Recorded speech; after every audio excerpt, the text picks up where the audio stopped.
are limiting the audience. Is cutting Bombadil out of the movie significant in any way? Do you agree I or think I'm going to disagree? disagree.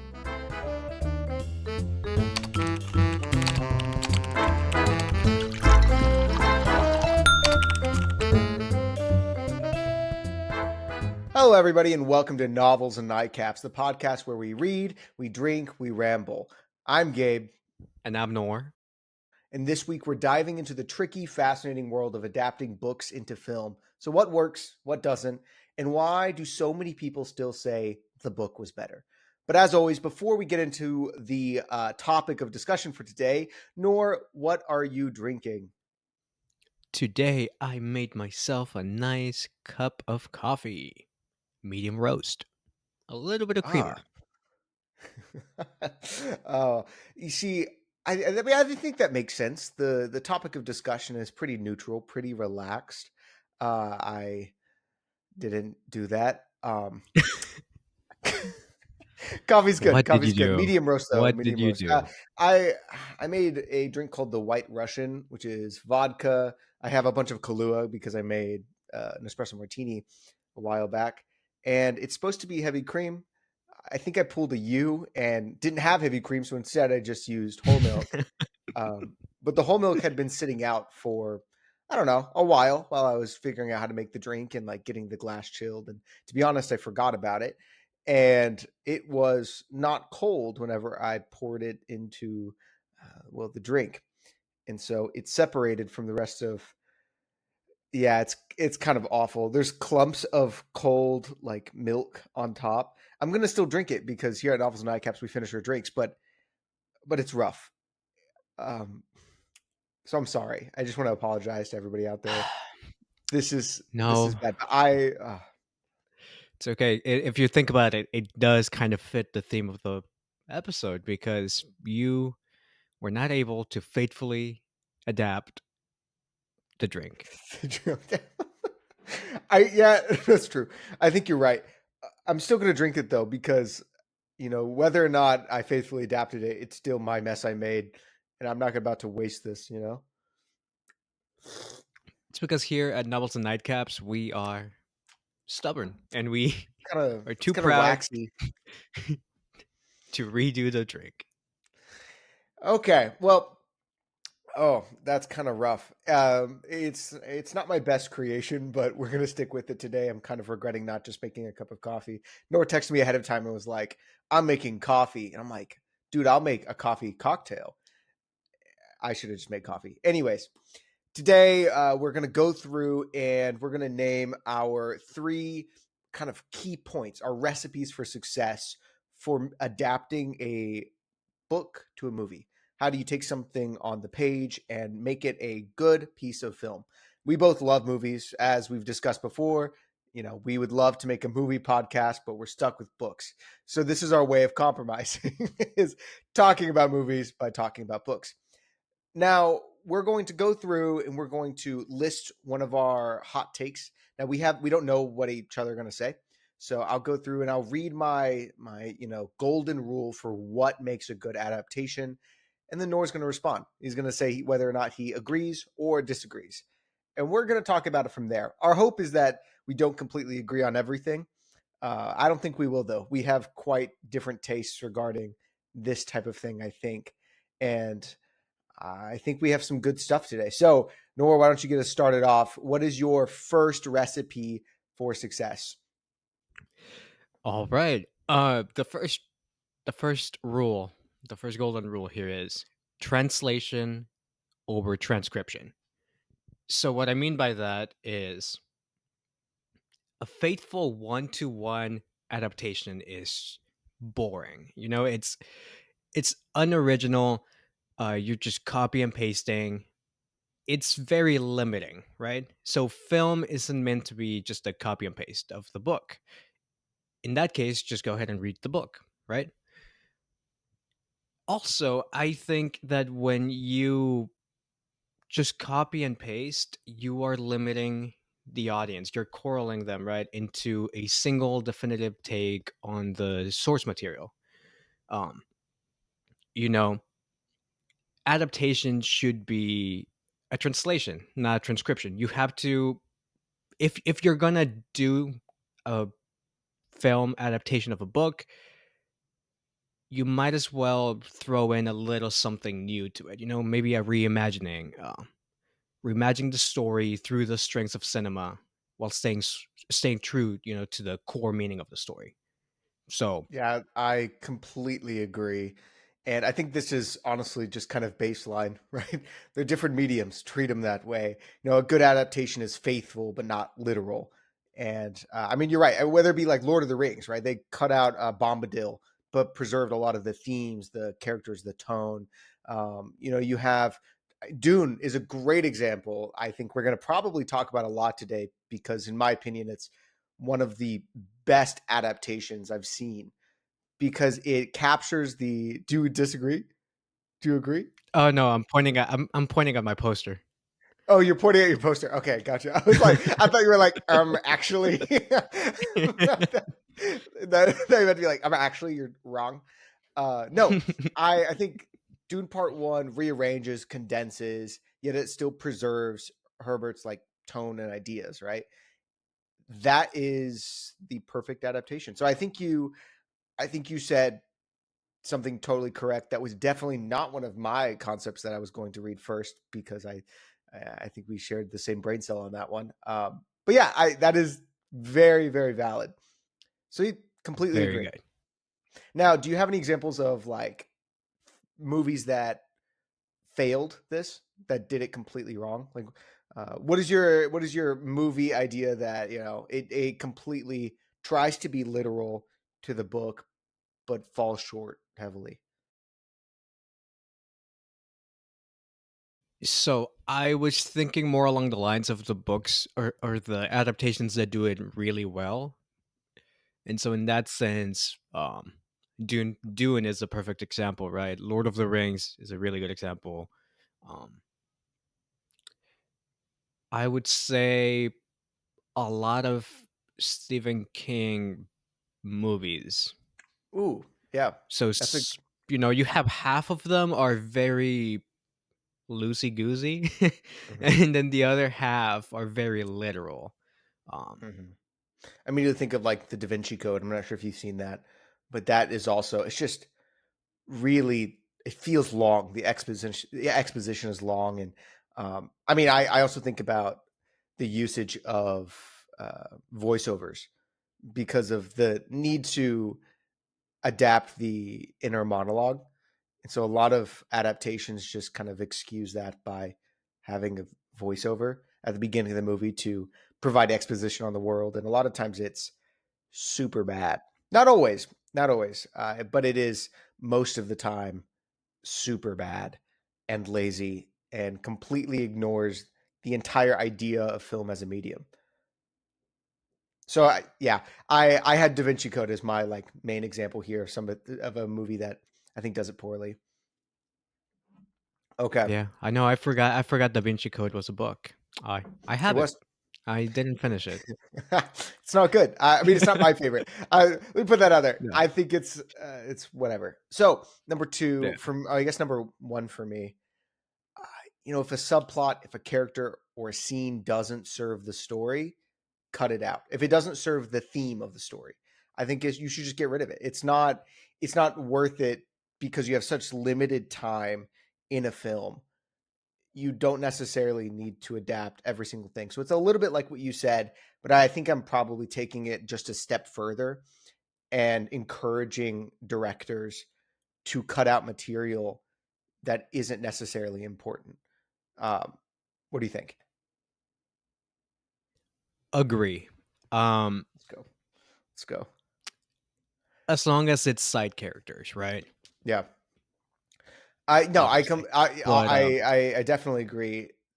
I immediately thought of Harry Potter and the Prisoner of Azkaban, where they cut out the Quidditch finals and streamlined a lot of the side plots in the movie. And the movie is mhm. probably, I'd say, that it is the best Harry Potter It's movie. the best one. Yeah, and the book is also really really good, and so it's kind of magic that they were able to figure that one out. Um, so I think it does it well there. You have things that don't do it well. Um, I won't share those. I think I'll save those for later. I don't wanna spoil some of my examples. I have some good examples that I thought of. But you have, of course, as we mentioned earlier, The Fellowship of the Ring, where they cut Bombadil, which is, like, really controversial. I mean, what do you think about cutting Bombadil? Is cutting Bombadil out of the movie significant in any way, or did that seem like a real necessary cut? It doesn't really, like, hinder the movie, I don't think, not in my opinion, and, I mean, I completely agree with your point, like, cutting corners is essential, There will always be some things from the source material that you're gonna have to cut off. I mean, a book can be 500 pages, you can spend hours reading that book, but at the end of the day, a movie can only be so long, right? A good movie is gonna be 2.5 hours at most, and so, it's But inevitable, I guess you have to I guess the be concise counterpoint here. here would be just split up the movie into multiple parts. I mean, we talked about how Dune is so good. That's exactly what he did. There's too much material to cover in one movie, so he split it into part 1 and Yeah. 2. So, you The know, only issue with that is that for every Dune, you have a Hobbit trilogy. I have so much And The about The Hobbit Hobbit. I is have so much 300 about The pages, Hobbit. right? The Oh, Hobbit man. is like the number one example of how you do not adapt a book into a movie, Mhm. let alone a 3 hour, no, 9 hour long trilogy.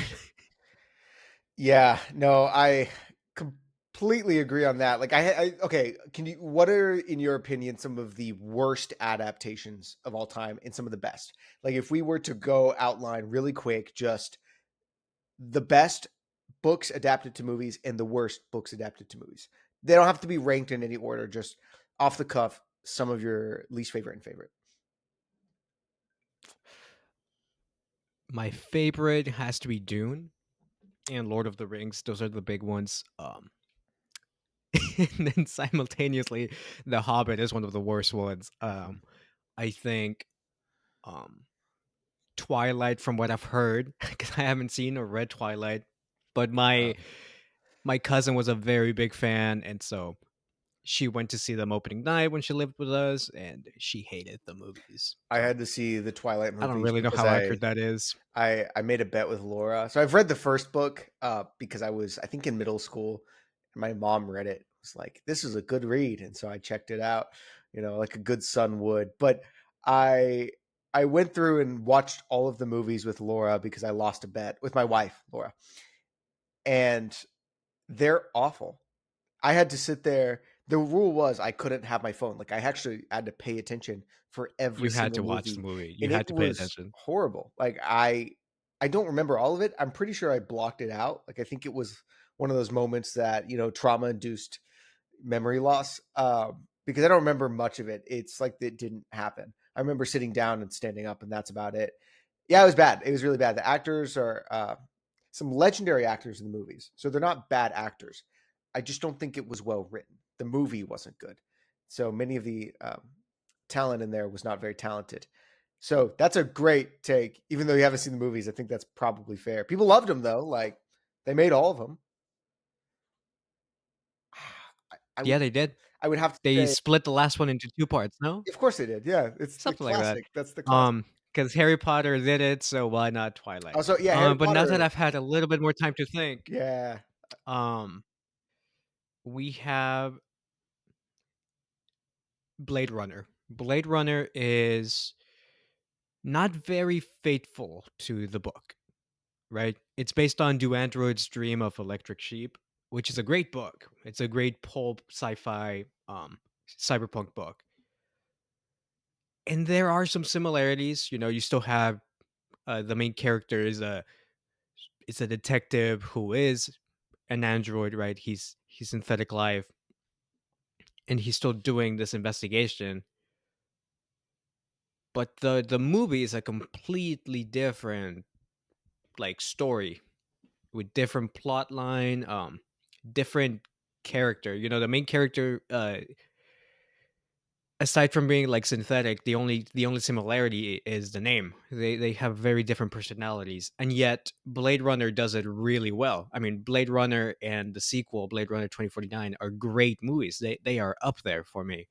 Um, so that's an example of a book that doesn't particularly adapt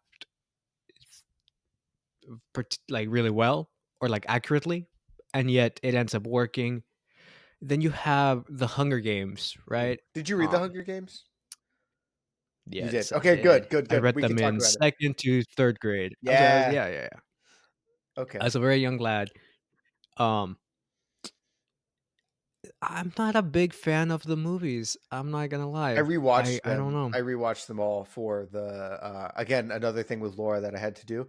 And I went through I'm not a big like rewatching movies kind of guy. There's some specific movies that I think we both rewatch a lot, like 500 Days of Summer, that kind of thing. There are a specific set of movies that I've seen countless times. Other than that, there are so many new movies coming out all the time. I'll just go watch those. I don't need to sit down and spend a couple hours watching something that's mediocre that I already know is mediocre. Like, I just don't do it. But there was the new Hunger Games movie. What was it called? The Songbird one, prequel. That one that was coming out, Yeah, yeah, yeah. and Laura was really hyped for it. So we rewatched all of the movies, and Catching Fire was pretty good. Like actually, Hunger Games was mid, and the others just weren't great. That's my rating. Which they also split the last one into two, Which they shouldn't have. It's not a very long book. because Like because for some money. reason they did that for a while. Hollywood did that for a while. Are they done? Um, That's the real question. Are they done doing it? Uh, well, they do it with the Avengers, but oof. Yeah. So yeah, that's a whole other I horse. think you're completely right there. I have on my bad list. I have a very long bad list, to be honest. The good list is a lot shorter. My bad list: Percy Jackson, just trash. I remember when it came out. I own it on Blu-ray because I was a little kid and I was so excited that my favorite book series was coming to life. So we bought it on Blu-ray. At the time, it was like kind of difficult, but there was a way to essentially burn the Blu-ray disc to digital. So I got like a digital copy of it that I would watch on car rides. And no, it's really bad. I think I knew it was bad at the time, but it was just so so cool to see it visualized. So that's really awful. Aragon, did you ever read/watch Aragon? I started reading it, Yeah, never finished I it. read it as a kid. I don't remember much of it, but I know vividly because I was so proud of myself for finishing such a big book. And so I read that. The movie's not great. The Dark Tower, I was disappointed by the movie. Bad adaptation. It's in the long list of Stephen King movies that are either really good or really bad. Ready Player One was one that disappointed me. Oh, Ready Player One. That was Yeah, a Steve. disappointment. Yeah, Yeah, because Steven Spielberg directed yeah. it. It should have been great, but I don't worry. I have a point later down the list that just directly addresses Ready Player One as basically a case study and why my rule is correct and nobody can argue me on it because I'm right. In fact, actually, I will. I'll go. I'll say this point because it's relevant right now, and then you can go after that. So my second key to success for adapting a book to a movie is that fan service ruins everything completely. I think that if you're writing a movie and you're emphasizing fan service, whether it be in the Hobbit trilogy, Ready Player One, or I immediately think of Game of Thrones season 8, which is arguably an adaptation because the final books hadn't come out yet, obviously, and they still haven't. So they were kind of writing free, but still, it's adapting a book into a. So that's I understand that that's a bit rough, but they do it horribly. They focus so much on fan service that it just falls apart. It ruins the core narrative that the book was going for. So agree or disagree? There was a time where I would have disagreed, but I completely agree. I think the prime example right now with fan service has to be Marvel. But if we're talking strictly book to film adaptations, you do get that a lot more often. And partly because of the success of like the Marvel movies, right? And all that nostalgia, uh, milking our nostalgia, right? Easter eggs are fine. They're neat to look at. They're fun. Um, Cameos are nice. But if the movie ends up being just a showcase for all these really cool nods and references, then it's not a story. It's a product, and it's a pretty crappy one at that. Yeah, like Ready Um, Player One you can obviously do it was in this, yeah. it was mostly pop culture references. I mean, the book has them a lot, but there's still a, I don't know, some sort of heart at the core that I really enjoyed. But they added so many more, and I feel like the character arcs really suffered in Ready Player One because of the focus on showcasing how many properties they had acquired just to make this movie. Yeah, because with Ready Player One, the references in the book are neat, but they don't take away from the story. They amplify it. They convey the fact that the Oasis is this big, endless paradise, right? It's the future. It's everything. The movie, it's just Warner Brothers flexing, like the many franchises that they have. The Shining reference in the movie was awesome. Everything else, it was very on the nose. I I in you know that Spielberg is my favorite director. Now, like he Yep. is cemented as my favorite director. We took a whole college class on the man Took a whole together. class. Together, I Uh, love Steven Spielberg, but this movie he felt a little out of touch. This felt like it was not made for. Obviously, the references are from his generation, like it's from the stuff that he made. So I understood him being part of the team, yet him directing it, I think you lost some of the honestly some of the like dystopian elements of what it's like to be part of the internet age because he just simply isn't. Um, I think you really needed a younger director to be the one to make it to nail some of those key elements that he just couldn't. But my other huge example for this is that they shoehorned Legolas into The Hobbit because he's not in the original book. He's not one of the characters in the book. Yet he's like they're there a bunch. He's there the entire Hobbit trilogy, and it's completely just to please yep. fans. Like there's no other explanation for it other than to say, "Oh, you know this guy. Like, look, he's here too. He's the whole crew is back." Uh, I Cameo. Yeah. yeah, No. that part. There was Uh, no The point. Hobbit is awful. There was no point. Like The Hobbit is one of my favorite books of all time. The movies, not so much. The first one was good. I like to think that the first one is good.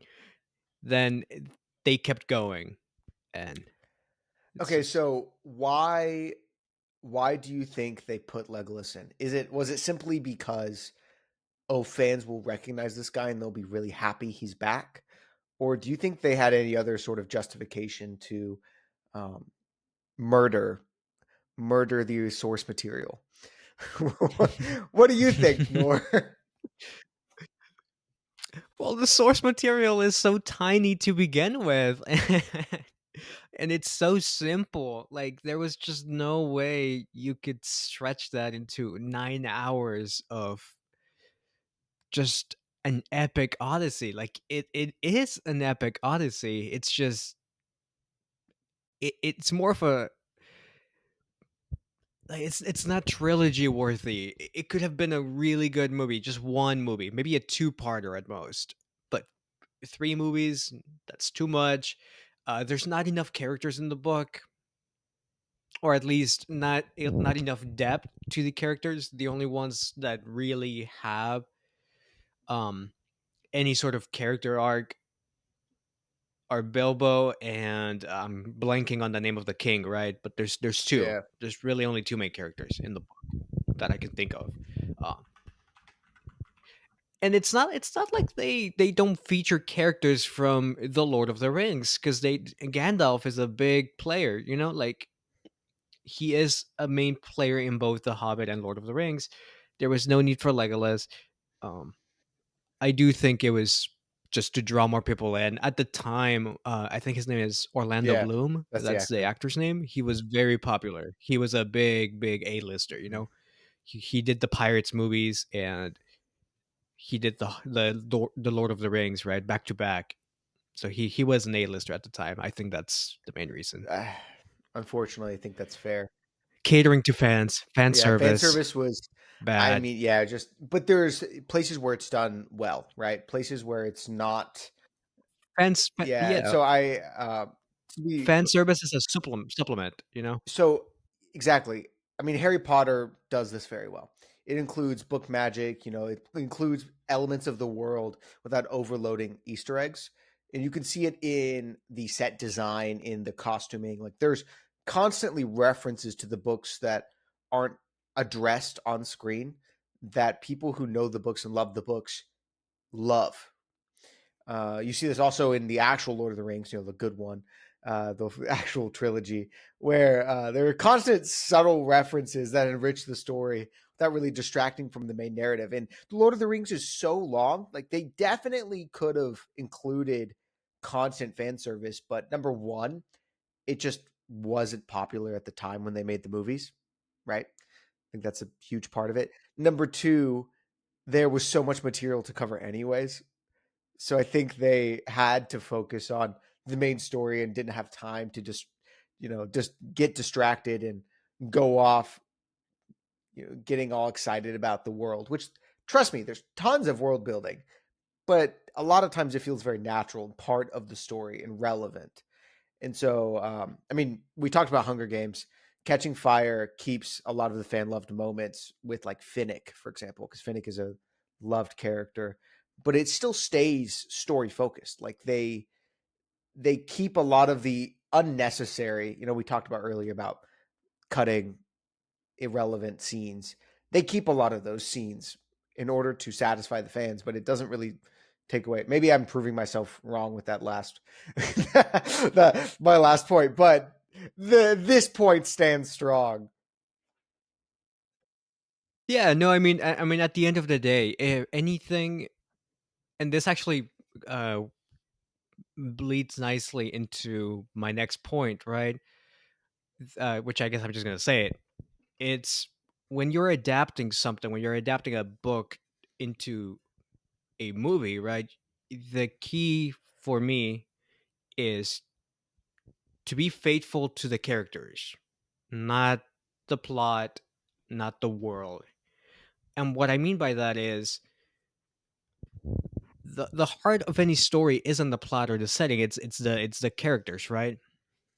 You can change details here and there. You have to cut corners. That makes sense to me. If you're gonna throw in fan service, do it in a way that supports the character's story, right? Their character arc. And I think there are some exceptions, right? If you're doing like allegories, if you're adapting Animal Farm, for instance, or any like sort of book that has social or political commentary where the characters are just very shallow, then that doesn't matter. You do want to adapt the plot,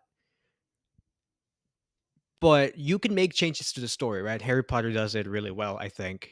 You still keep the essence of who Harry, Hermione, Ron, all the main characters are, while changing some things, right? Do you agree I or think I'm going to disagree? disagree, and here's why. Ooh. Specifically, the part at the beginning you mentioned where you said characters, not setting, not plot, right? And I'm gonna really key in on I think setting. I think setting's very important for the adaptation.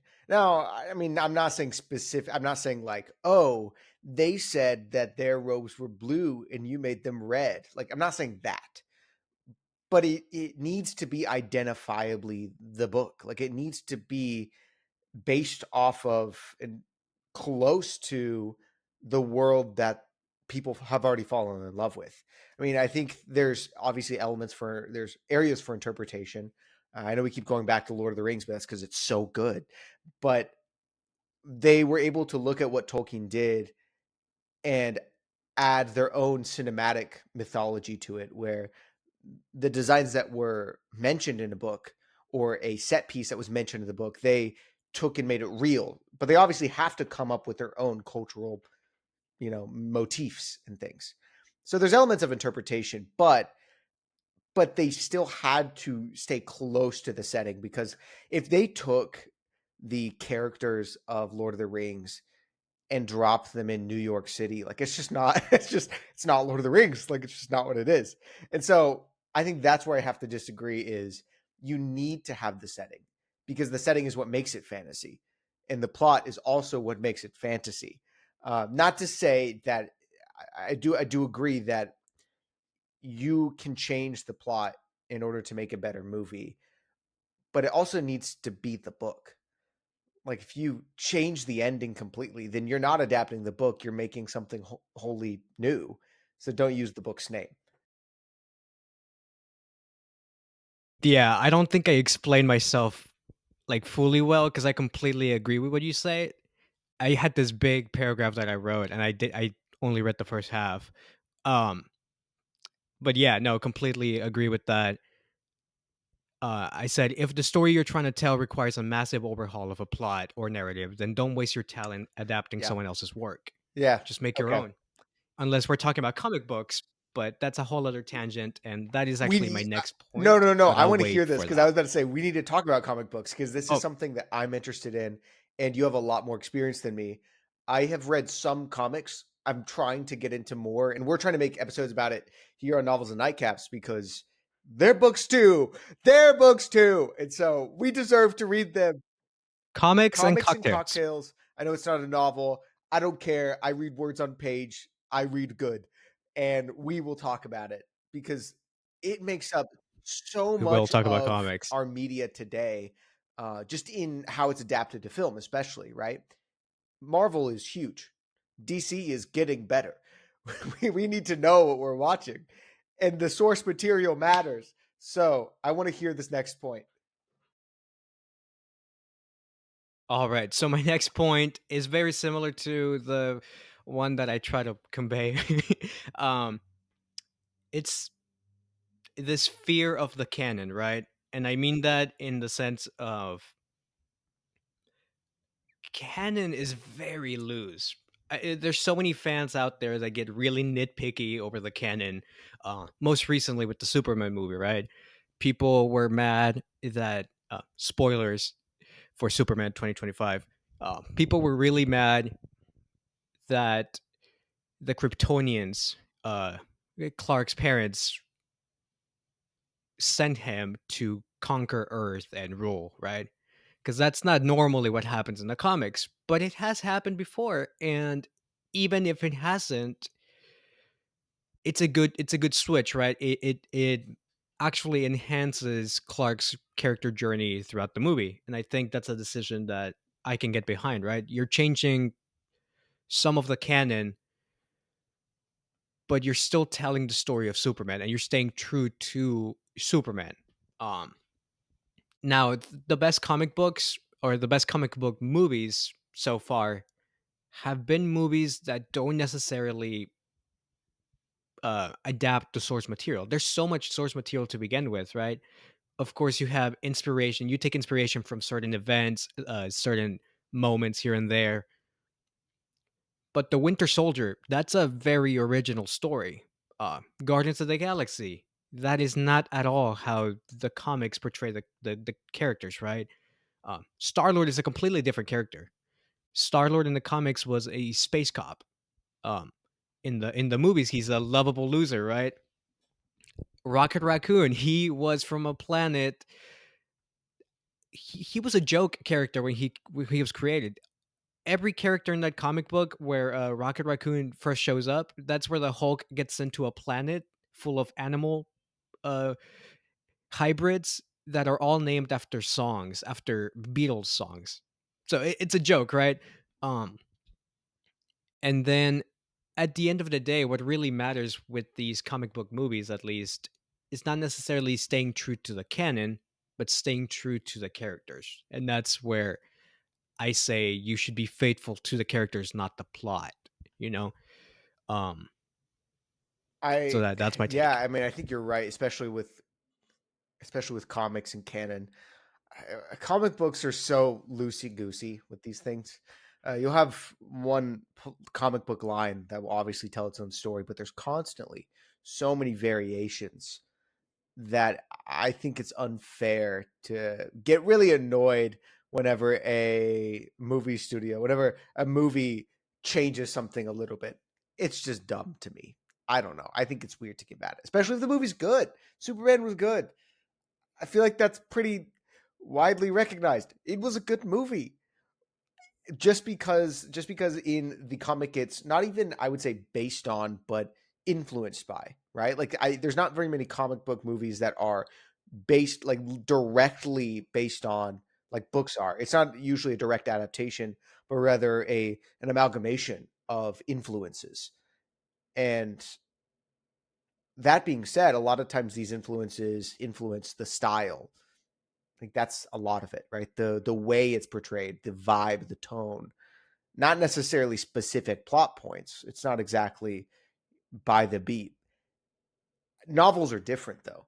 I think there is a difference in adapting a comic book and adapting a novel, because I think you're totally right, though. For adapting a comic book, you don't necessarily need to follow the plot whatsoever. You can read the comic, see the frames, understand the coloring and the vibe and the optimism of a story, and take that and adapt that to a film. Sorry, I just hit my ring on the table. Adapt that to the film. But I'm not wholly convinced you can do the same with a novel. Um, Now that is kind of what Blade Runner did a little bit, where it takes some of the stuff of the plot, it takes a lot of the vibes, and adapts that to the screen. And I have a hard time with that as an adaptation. As a movie, I think it's brilliant. I love the movie, but I'm not sure if I would call it a good adaptation. And so that's where a movie can be a good film, but a bad adaptation of a book, right? Like that's not one of my takes, but I think it is kind of a take in itself. Like a movie can be a good movie, but a bad book adaptation. They could be completely separate. Now, I would put Blade Runner in that category. Would you agree? I I agree. Yeah. I think I said it earlier actually that Blade Runner is one of my favorite movies of all time. It's completely different from the book. It is not a faithful adaptation. It's closer to a Yeah. reimagining, right? Sorry, the milk drink is Because there it's is a grainy. difference I'm between tasting it. It's like yeah, grainy. I made such a mistake. I'm so sorry to the yeah. cocktail gods. That's oh wow. Sorry, continue. Um yeah, no, it looks really uh It's textured. it's textured. I Wow, can almost I'm taste glad I'm it. painting Yeah. such a Oh. visceral visceral image for you. This is it's really bad. I think I'm not gonna lie. One day we'll rank our cocktails that we make on here, or our drinks that we partake in. This is at the bottom. This is significantly worse than my Coke and red wine mixture that I did for the first episode. This is awful. Um, Anyways, we're talking about poor adaptations, good movies. You were saying.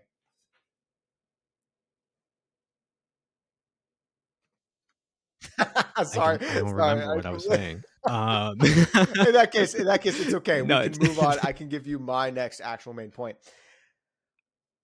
I don't know if this is gonna ruffle some feathers, but I feel it's true in my heart. Music is more important than dialogue in a film adaptation of a book. And this is my main reasoning here. I think that a great score can save an average movie, but bad dialogue can absolutely tank a movie. It can absolutely destroy it. And also, good dialogue, I don't think makes a movie, especially with book adaptations, because There are so many adaptations out there that are so mediocre, but we never remember them because you can't think of the score. But whenever you think of the best film adaptations, you immediately hear a sound, whether it be Dune, Harry Potter, Lord of the Rings, you can go on. There is a distinct audio experience that comes with those that captures the feeling of reading the book. The way Lord of the Rings sounds is how it feels to read. The way Harry Potter sounds is how it feels to read. The way Dune sounds is how it feels to read. And without that great soundtrack, you cannot accurately replicate the feeling of the book. Whereas I think you can have whatever dialogue and still have a great movie.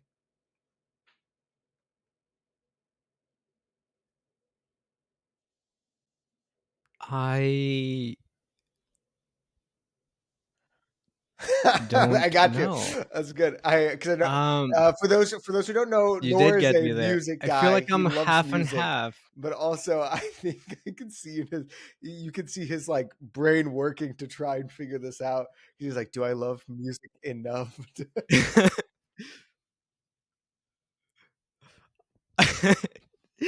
I mean, don't get me wrong.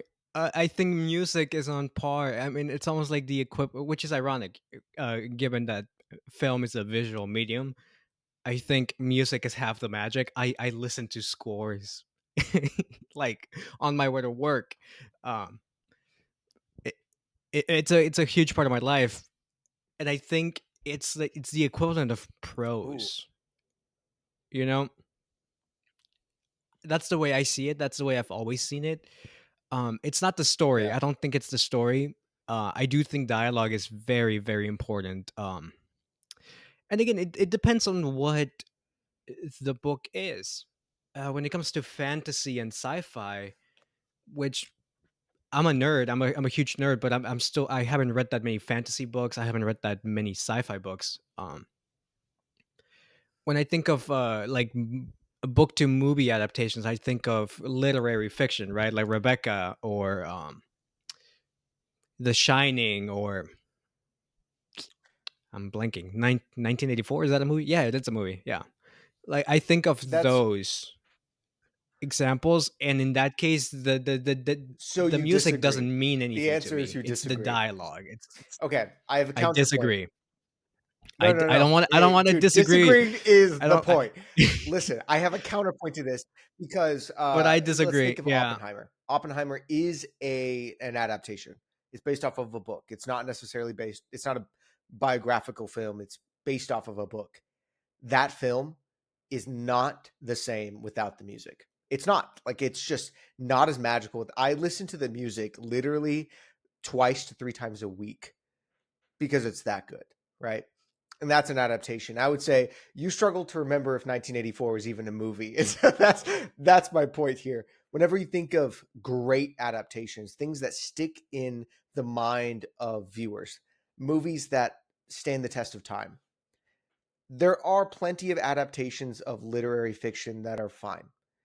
But I at least I can't think of any off the bat that are as culturally relevant or memorable as any of the other films I mentioned. Whereas if you look at, I mean, Percy Jackson obviously just sucks, but it doesn't just suck because of the music, but the music is so irrelevant. It's not. It's a weak soundtrack. You don't get to make the world feel epic. The Dark Tower, right? Aragon. Aragon's a great story, but it just can't make it because the film score is forgettable and the film feels flat partly because of that. I think Aragon could have made it if it had a magical soundtrack. So that's my argument because I think you're right. It's obviously there are other movies besides science fiction and fantasy, but I think this applies even to other adaptations. And to be frank, I guess this is maybe this is kind of lame, but I think it's a rule for all movies. I think a great soundtrack makes any movie elevate more than a couple stellar lines of dialogue.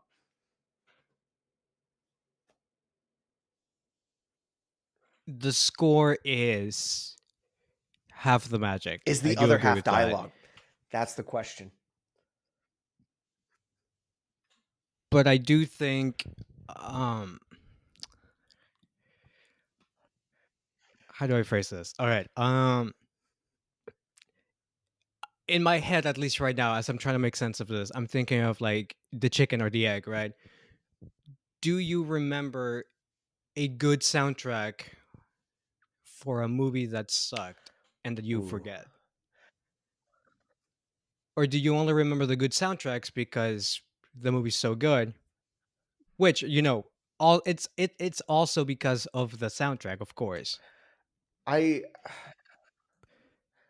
But I'm trying to think of any movie that was are we bad, talking like straight up but the bad? Or are we talking soundtrack like forgettable? is really good. Not a good Forgettable, not a not good a good adaptation's adaptation. fair. Because I think music is part of the story, but that applies to Yeah, film in general, not yeah. just a I book adaptation. So my that's where I'm kind of, if we're like, my answer sorry, here go would ahead. be this. Both are obviously important, but the key here is I think that music does more for the adaptation and capturing the initial intent of the author than the dialogue does. And I'm particularly talking about like great dialogue, as in, whenever you think of the social freaking, I'm forgetting the name. How am I forgetting the name? The Facebook movie. How am I? The Social Network. Yeah. The I'm Social thinking like the Network. Social Network, for example, The right? Social Obviously, it's Network. not an adaptation, but as an example, the Social Network has very quippy, great dialogue. Oh, it is? Oh, it is. Okay, great. This is perfect. It also has very good score. Let's just put that out there. But the dialogue is incredible. The dialogue mostly makes the movie, right? It is very good. The soundtrack is also very good. And I just forgot where I was going with this because I got stuck on the social network being an adaptation. I had a point here. Um, movie, movie. The dialogue is fantastic. The dialogue is really quippy, and I think it does a great job of capturing everything, right? It does. However, for the vibe, the overall atmosphere, the feeling of a book, capturing capturing the intent of the author, I think music is more important than the dialogue. Obviously, you can't have a story without dialogue. I get that, but I'm talking about the adaptation part. For I just don't. I think music does more for the story. Music does more for the audience in really immersing them in the world in the same way prose does, as you were saying, than the dialogue does. Ignore the. I guess gotta ignore the movie I was talking about. The Social Network does not matter. I completely forgot. I had a point there, but I forgot it. So just axe that. It disproves my point. So we're not going to talk about it. What do you think? Yeah, No. no, I'm glad you brought up The Social Network because in that movie, the dialogue is fantastic, and there's so many scenes in that movie where the Oh dialogue no. is the story. But okay, here's my compromise. Semantically, the phrase, the hot take that you had, or the point that you had was music is better than dialogue or more important than dialogue. Yes, that is that is true. But we're talking about how to adapt a book to the big screen. I don't think music is the most important Not the element. most I important guess element in that's general. Yeah, that's I something do. we can both I agree That's on, why I maybe. specifically Yeah. said dialogue because I think music is more important whenever adapting something. Like, I mean, it says something to me that whenever they started creating the Fantastic Beasts series, which is not good, but when they started creating that, it was so important to them as creators to capture the auditory experience of the world because the music was so essential in the feeling of Hogwarts, the feeling of Harry Potter. It was so essential that without it, it just doesn't feel like it. It just doesn't feel magical. And obviously, I think that applies to all movies, but it's especially important because now I I don't know whether or not my movie experience with Harry Potter influenced my reading experience or vice versa. Like I can't. I read Harry Potter before I was able to really comprehend that.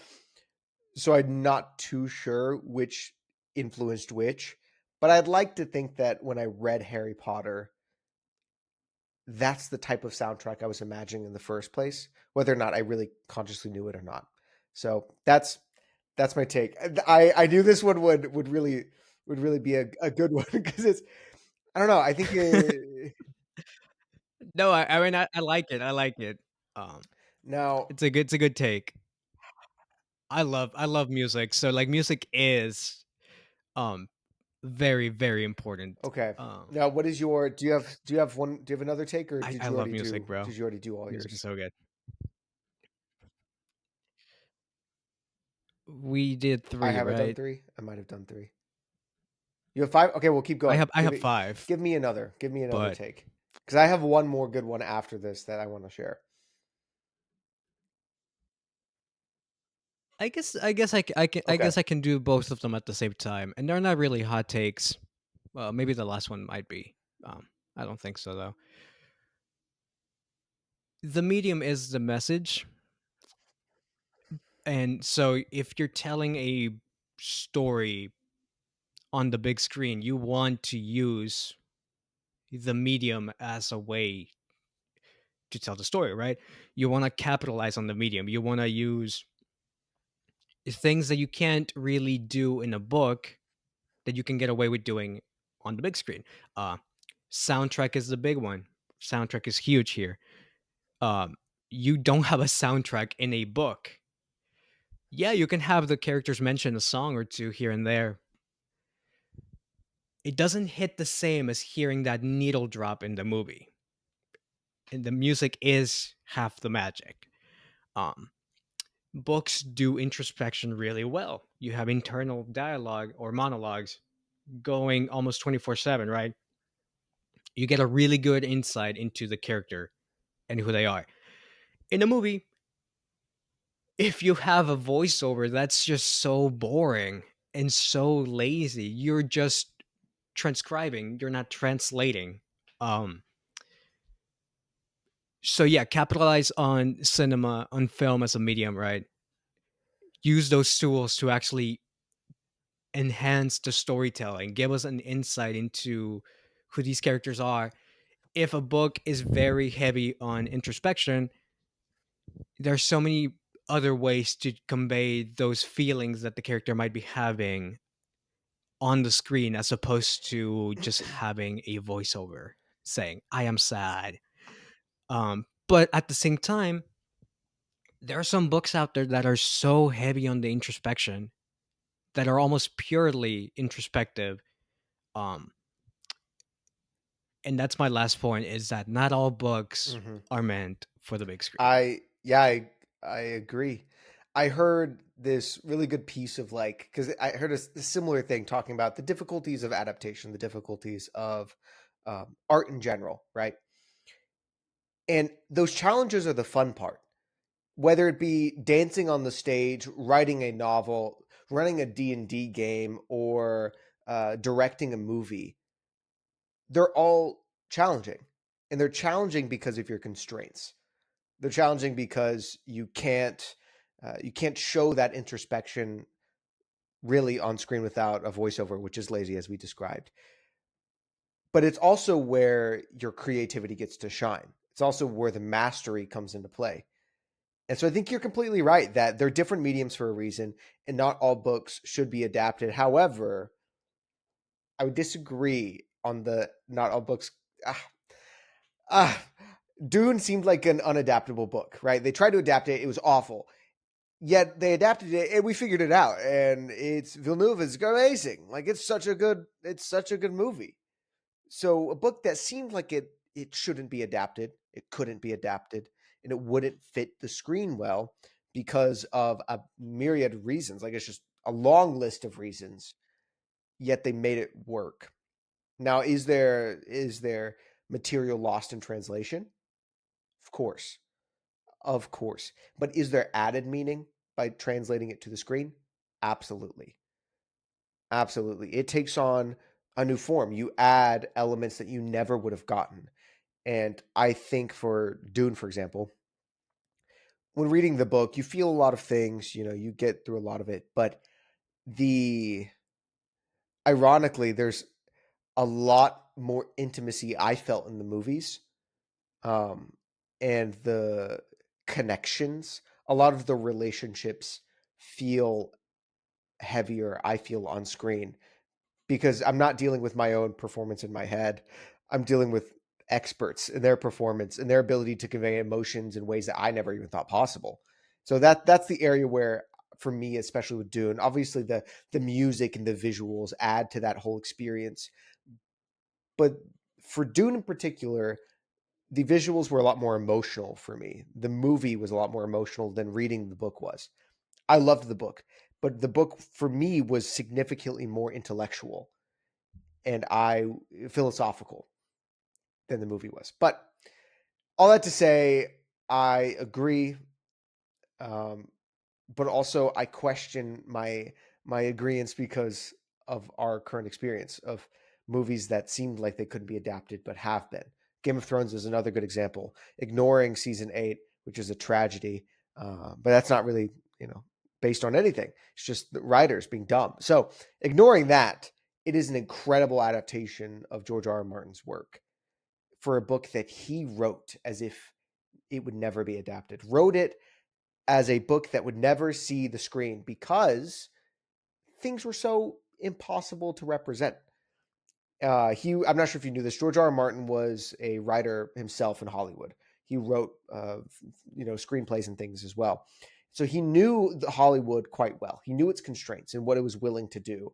And so whenever he wrote Game of Thrones, he wrote it going against the grain, specifically saying, I want to write this to be so epic, so magical, so everything I want a book to be, and just letting myself go and realizing it doesn't have to be on screen. So not writing a film for the screen. And then it was like, one of the most successful fantasy series of all time. So I question myself on it. However, I do understand the sentiment of the point.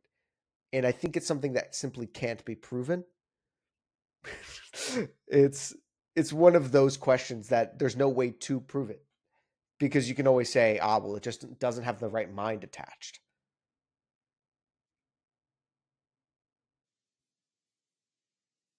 And that's the thing about rules, right? We've been calling these rules the whole time. Dang. Rules I can't believe you are just meant to did be that. broken. You just completely invalidate all of our thoughts. Do you Yeah, have I'd say anything my else? my final little take here. Well, here's the thing, you know? I think this take is especially relevant No, go ahead. in today's climate.